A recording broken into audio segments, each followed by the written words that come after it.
Imagine a world in total turmoil where you would not be allowed to purchase the basic necessities like food, water, and gas. A world that strips you of all of your rights and freedoms unless you agree to possess a certain fateful mark in your forehead or your hand. A mark that represents a license or permission to live in the world's final civilization.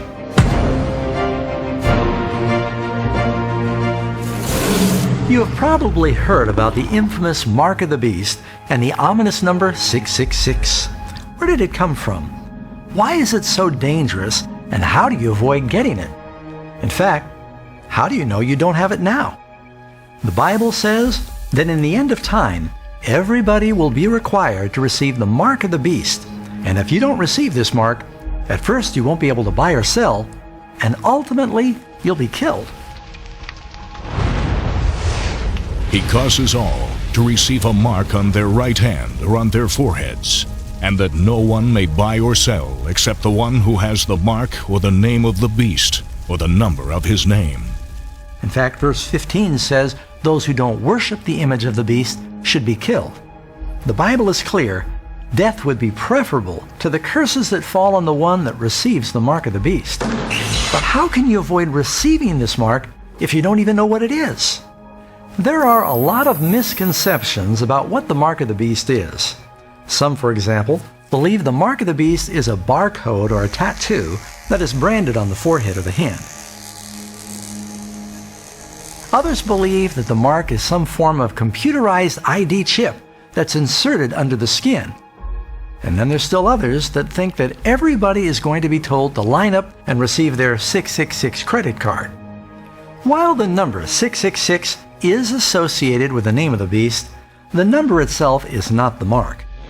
You don't get the mark of the beast by driving a car with 666 on your license plate. And you'll probably not be struck by lightning if you sit in seat number 666 at some arena or sporting event. The truth is that the mark of the beast is not a physical external mark at all. What's even more surprising is that most people don't realize the Bible teaches everybody in the last days will have one of two marks. One group has the seal of God in their foreheads. The other group has the mark of the beast. The seal of God is having the law of God in our hearts. And these words that I command you today shall be in your heart. You shall bind them as a sign on your hand, and they shall be as frontlets between your eyes.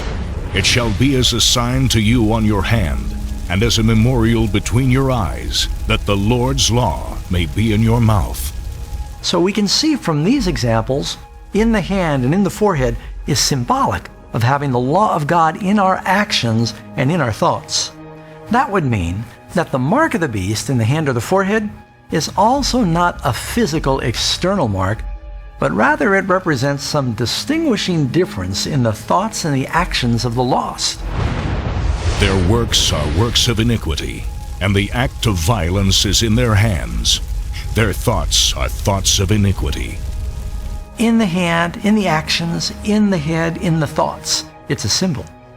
The Bible says in the end of time, everybody will receive some form of mark.